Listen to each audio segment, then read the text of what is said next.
Welcome to Lit with Ernest, where we dive into the world of literature and explore the stories that shape us. Today, we're discussing Narrative of the Life of Frederick Douglass, a powerful autobiography that has become a cornerstone of American literary history. Published in 1845, Narrative of the Life of Frederick Douglass is a first-hand account of the brutal realities of slavery and the struggles of one man's journey to freedom.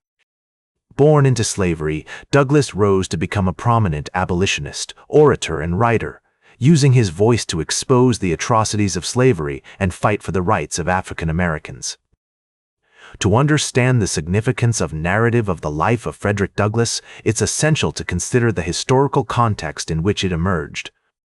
The mid-19th century was a time of great social change in America, with the abolitionist movement gaining momentum and the country on the brink of civil war.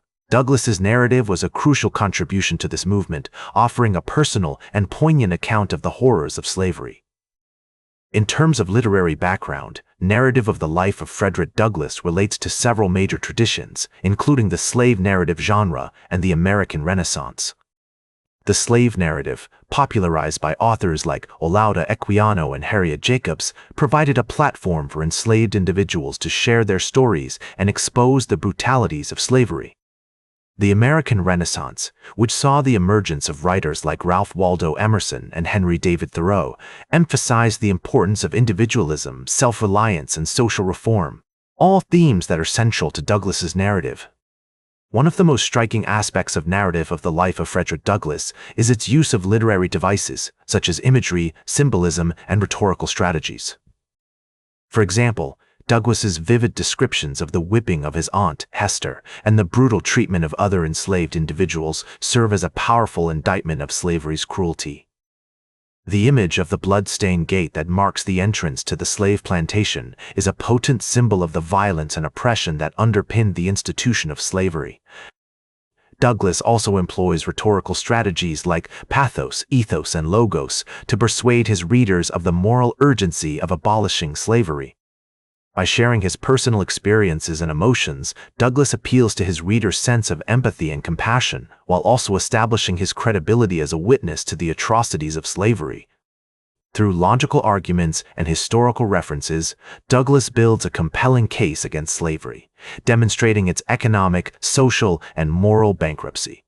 The cultural impact of Narrative of the Life of Frederick Douglass cannot be overstated.